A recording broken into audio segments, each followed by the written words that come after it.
Assalamualaikum warahmatullahi wabarakatuh. Alhamdulillahirabbil alamin. Allahumma shalli ala Muhammad wa ala ali Muhammad, amma ba'd. Para pemirsa sekalian, perkenalkan saya Dr. Arif Nurudin. Saya seorang internis yang kebetulan bekerja di Rumah Sakit Dr. Muwardi yang ada di Surakarta. Dan saya ingin berbagi kisah bahwa di awal-awal wabah corona ini datang ke Surakarta, maka saya termasuk salah satu dokter yang kebetulan merawat seorang pasien terkonfirmasi COVID-19 dan kemudian dirawat di Rumah Sakit Muwardi, dan kemudian pasien itu pun sekarang sudah meninggal dunia.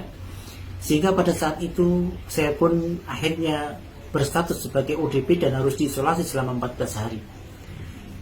Saya ingin berbagi tips-tips apa saja yang saya lakukan selama 14 hari ketika diisolasi tersebut, tapi dari sisi rohaniah. Karena saya yakin kalau dari sisi jasmaniah, dari sisi kesehatan, para dokter, para ahli sudah memberikan banyak sekali masukan-masukan hal-hal apa saja yang mesti dilakukan ketika isolasi 14 hari. Maka saya di sini akan menyampaikan dari sisi rohaniah. Karena saya yakin bahwa sisi rohaniah ini pun tidak kalah pentingnya dalam menyokong kesembuhan pasien yang terkonfirmasi COVID-19. Para pemirsa sekalian, hal yang saya lakukan yang pertama kali adalah bahwa kita semua sangat paham. Semua orang yang mengalami isolasi 14 hari, baik berstatus sebagai OTG, ODP, PDP, ataupun bahkan confirm COVID-19, pasti akan mengalami stres yang sangat hebat. Pasti akan mengalami panik, cemas, gelisah, karena jauh dari keluarga, bingung, ketakutan, dan lain sebagainya. Dan hal ini akan menurunkan daya dalam tubuh kita, dan sungguh obat-obat yang diberikan menjadi tidak efektif kalau daya tahan tubuh kita tidak baik. Oleh karena itu, hal pertama yang saya lakukan dan saya sarankan untuk dilakukan adalah meriset ulang psikis kita, memperbaiki psikis kita, menghilangkan stres sejauh-jauhnya. Dengan cara apa? Yang pertama, kita berbaik sangka kepada Allah Subhanahu wa Ta'ala. Sungguh Allah sangat sayang kepada kita sehingga Allah berikan penyakit ataupun status kita ODP, OTG, PDP ataupun confirm, karena sungguh Allah sangat sayang kepada kita. Dalam sebuah hadis qudsi Allah Subhanahu wa Ta'ala berfirman, demi kejayaan dan keagunganku, kata Allah, maka sungguh jikalau aku menghendaki kebaikan kepada seseorang, maka sungguh akan aku berikan kepadanya musibah dalam bentuk penyakit, dalam bentuk kegalauan hati, kegundahan hati, dalam bentuk kerugian hartanya, dalam bentuk musibah-musibah yang lain. Hingga dengan itu semua Allah akan bisa menghapuskan dosa-dosanya. Kemudian Allah melanjutkan, jikalau dengan itu semua kok dosanya masih tetap ada, maka Allah akan sakitkan ketika sakaratul maut supaya betul-betul dosanya habis, dan ketika menghadap Allah kelak sudah dalam kondisi bersih dari dosa. Hadis qudsi ini menunjukkan bahwa sungguh orang yang Allah takdirkan musibah kepadanya, berikan musibah, menunjukkan kalau Allah sangat sayang kepada kita, Allah ingin menghapuskan dosa-dosa kita. Dalam hadis yang lain, dalam hadis riwayat Bukhari Muslim, Rasulullah SAW menyampaikan, ma yusibal muslim min nasbin wala wasbin wala hammin wala hazan wala adha wala ghammin hatta syaukata yushakiha illa kafarallahu biha min khatayah. Kata Rasulullah SAW, tidaklah menimpa seorang muslim suatu kelelahan, suatu penyakit, suatu musibah, suatu kesedihan, kesusahan, suatu rasa gundah gulana hati, ya. Bahkan kata Rasulullah SAW, bahkan duri yang menyentuh ataupun menusuk kakinya pun, atau lebih ringan dari itu kata Rasulullah SAW, maka dengan itu semua Allah akan gugurkan dosa-dosa orang tersebut jika orang itu sabar dalam menghadapinya. Ini artinya bahwa penyakit yang Allah timpakan kepada kita, entah itu COVID-19, entah itu penyakit yang lain, sungguh Allah ingin menghapuskan dosa-dosa kita lantaran penyakit itu. InsyaAllah dengan cara pemikiran seperti ini, maka ini akan meriset psikis kita, akan kembali tenang hati kita dalam menghadapi isolasi 14 hari ini. Kemudian para pemirsa sekalian, Rasulullah SAW juga menyampaikan dalam hadis yang cukup banyak bahwa sungguh orang yang beriman itu Allah akan uji orang tersebut. Bahkan Allah sampaikan dalam Quran surat Al-Ankabut, ya, bahwa apakah kamu merasa tenang setelah kamu hanya mengatakan beriman saja tanpa ujian dari Allah Subhanahu wa taala. Artinya, kalau kita ingin dikatakan beriman, maka sungguh Allah akan uji kita. Baik itu dengan penyakit, dengan musibah, ataupun dengan yang lainnya. Dan sungguh Allah akan naikkan derajat kita jikalau kita lulus ujian dalam menghadapi penyakit seperti ini dengan kesabaran yang luas. Ini yang saya lakukan pertama kali, dan saya sarankan kepada teman-teman sekalian lakukan untuk meriset psikis kita agar tenang dalam menghadapi isolasi 14 hari ini. Dan yang kedua yang saya lakukan ketika isolasi 14 hari adalah memperbanyak doa. Dan ini sungguh sangat saya sarankan kepada teman-teman yang sedang mengalami isolasi, karena doa adalah senjata yang paling ampuh buat kaum muslimin. Tidak ada satupun yang melebihi kedahsyatan doa. Bahkan itu obat yang paling ampuh pun tetap lebih mujarab doa kepada Allah Subhanahu wa taala. Bahkan dikatakan dalam hadis, dalam kitab Targhib wa Tahrib, dikatakan la yaruddul qada illa du'a. Dalam lafaz yang dikatakan la yaruddul qadar illa du'a. Bahkan tidak ada yang bisa merubah qada maupun qadar illa du'a, kecuali doa. Jadi perbanyak doa. Jika Allah sudah tuliskan di Lauhul Mahfuz, dalam kitab Lauhul Mahfuz tentang sesuatu kejadian, maka itu bisa dirubah dengan doa. Ini hadis Rasulullah SAW menyatakan seperti itu. Maka berdoalah dengan khusyuk kepada Allah Subhanahu wa taala. Angkatlah tangan kita setinggi-tingginya, berdoa mohon kepada Allah Subhanahu wa taala. Apa yang perlu dipohonkan? Yang pertama, istighfar kepada Allah Subhanahu wa taala. Perbanyak baca istighfar. Karena kata Allah Subhanahu wa taala, istighfar itu akan mengguncangkan arsy Allah Subhanahu wa taala. Istighfar itu selain Allah akan ampuni dosa-dosa kita, maka Allah akan kabulkan semua doa kita lantaran istighfar ini. Maka perbanyaklah pada istighfar. Astaghfirullahaladzim, astaghfirullah wa atubu ilaihi, ataupun yang lain. Kemudian yang kedua, baca doa. Dan Rasulullah SAW mengajarkan kepada kita kumpulan doa-doa agar kita terhindar, terselamatkan dari wabah, dari musibah, dari penyakit dan lain sebagainya. Dalam kitab Al-Ma'surat, dalam zikir pagi dan petang Al-Ma'surat ini sudah banyak sekali doa-doa yang ditunjukkan Rasulullah SAW. Jadi saran saya, ketika isolasi 14 hari, jangan sampai terlewatkan zikir pagi dan petang dengan membaca doa-doa dari Rasulullah SAW. Di sini banyak sekali doa yang ditekan Rasulullah SAW. Contohnya adalah dalam sebuah hadis sampaikan, barang siapa yang mengucapkan Bismillahirrahmanirrahim la yadurru ma'asmi syai'un fil ardi wala fis sama' wa huwas samiul alim, dengan penuh kekhusyuan dan kerendahan hati kepada Allah Subhanahu wa taala, maka Allah akan jauhkan dirinya dari wabah, penyakit, dari musibah dan lain sebagainya. Ini penting, dan itu ada dalam doa zikir pagi dan petang ini. Bismillahirrahmanirrahim, dengan nama Allah yang dengan namanya la yadurru ma'asmi syai'un, tidak ada yang mampu menimbulkan kemudaratan fil ardi wala fis sama, di bumi maupun di langit, dan sungguh Allah Maha mendengar dan Maha mengetahui. Ini doa yang sangat mujarab yang Rasulullah SAW ajarkan kepada kita untuk kita terhindar dari wabah penyakit. Dan masih banyak doa-doa yang lain dalam kumpulan doa zikir pagi dan petang ini yang bisa kita baca setiap habis asar dan setiap habis subuh.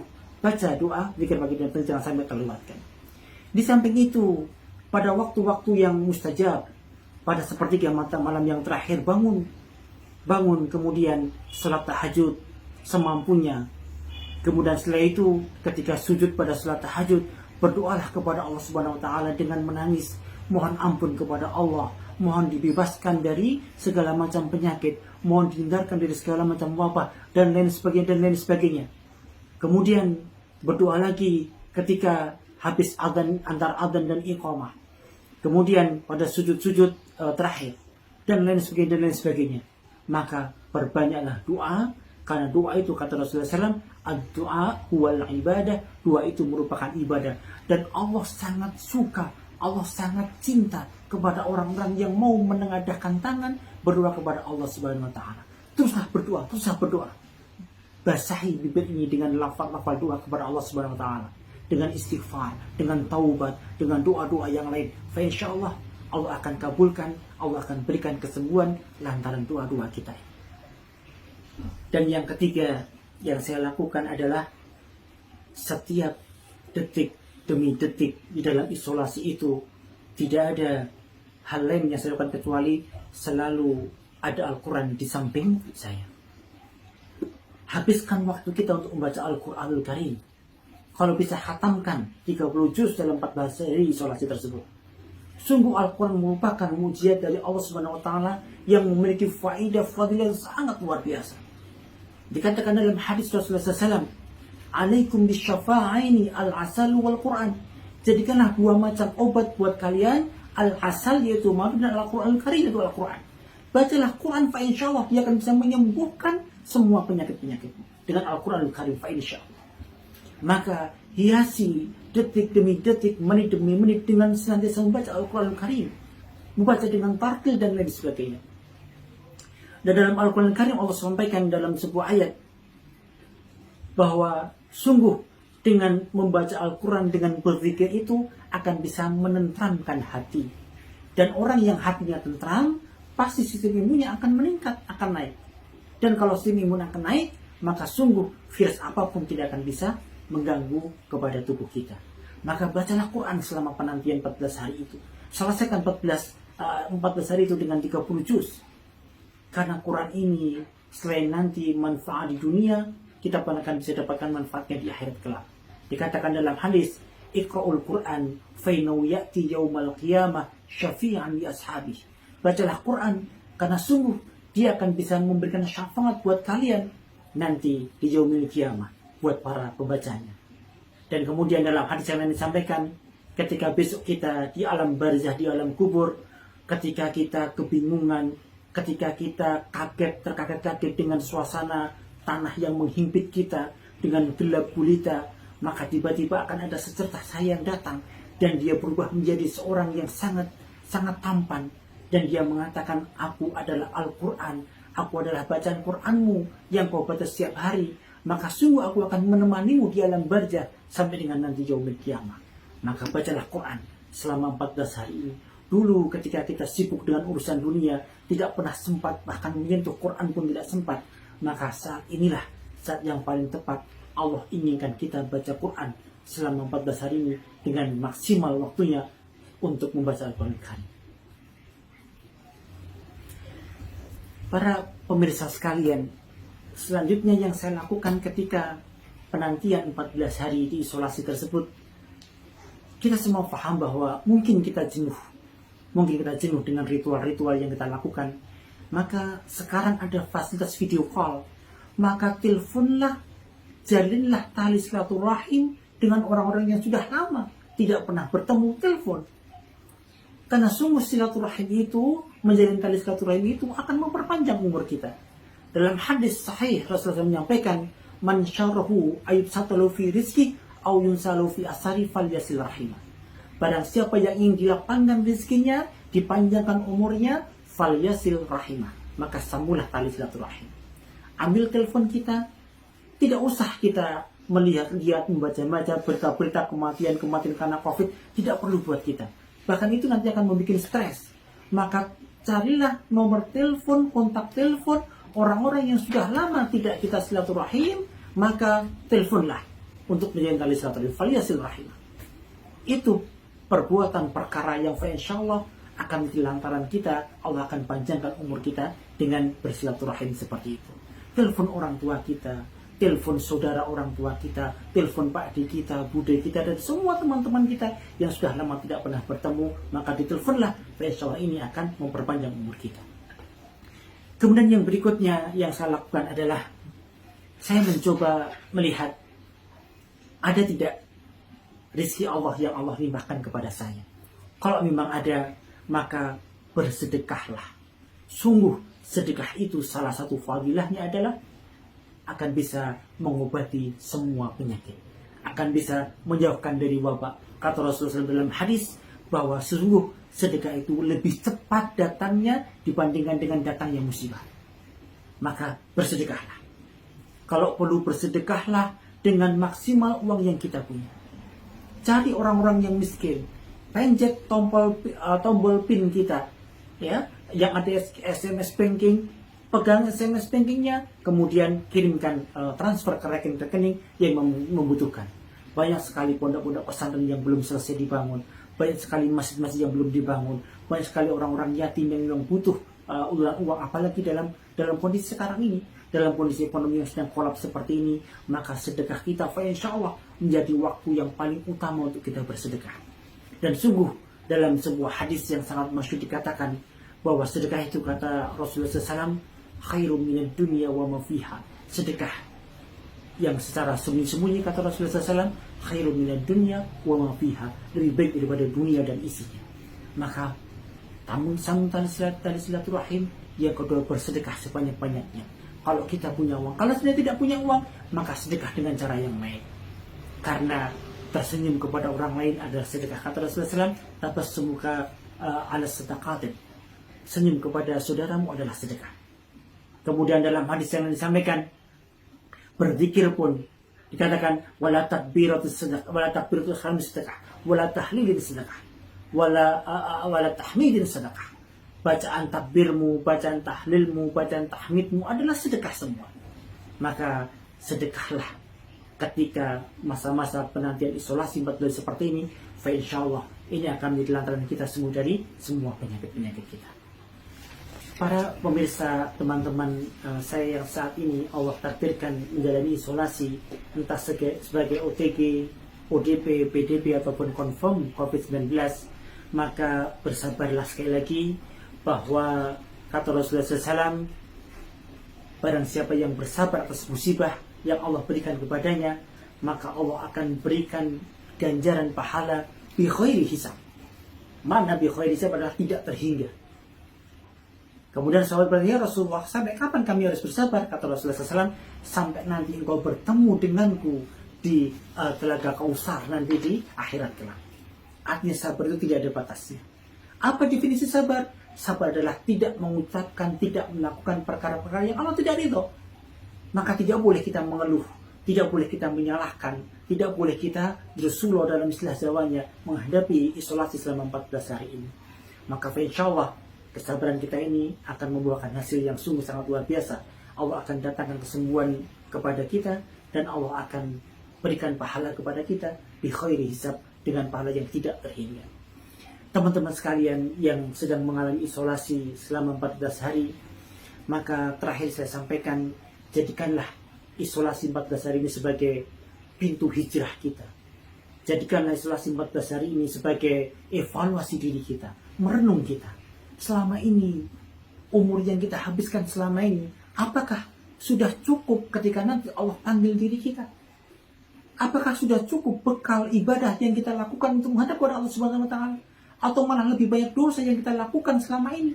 Maka inilah saatnya Allah menghendaki kita introspeksi diri, muhasabah diri, mengevaluasi diri kita selama 14 hari ini. Sehingga nanti ketika keluar dari isolasi 14 hari ini, kita berubah menjadi orang-orang yang hanya Allah tujuan hidup kita, yang tidak lagi peduli dengan ambisi-ambisi duniawi, yang hanya Allah tujuan kita.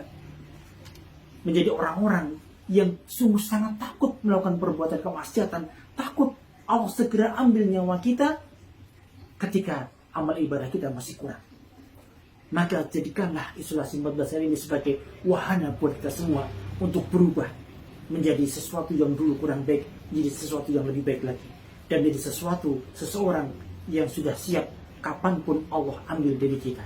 Karena sungguh seandainya Allah bebaskan, hindarkan kita dari wabah corona, maka pasti Allah akan matikan kita dengan sebab-sebab yang lain. Jangan merasa tenang setelah kita terbebas dari corona, berarti kita terbebas dari kematian. Lah, wallahi tidak. Bahkan orang yang terbebas dari corona pun mungkin tidak dalam waktu yang lama lagi akan mati oleh sebab-sebab yang lain. Semuanya sudah Allah tetapkan garisnya, dan kita hanya bisa menjalani dengan penuh kesabaran dan ikhlas. Teruslah bersyukur kepada Allah Subhanahu wa Ta'ala bahwa saya, panjenengan semua, termasuk orang-orang yang Allah berikan kesempatan muhasabah selama 14 hari, merenungi dosa-dosa kita dan berubah menjadi orang yang lebih baik. Terima kasih, mudah-mudahan ada manfaatnya. Teruslah semangat dan berjuang melawan COVID-19 ini. Insya Allah, Allah akan segera selesaikan kesulitan-kesulitan ini. Allah akan segera gantikan dengan perkara-perkara yang sungguh sangat indah di lain waktu. Terima kasih, barakallahu fikum. Semoga Allah memberikan keberkahan kepada panjenengan semua. Assalamualaikum warahmatullahi wabarakatuh.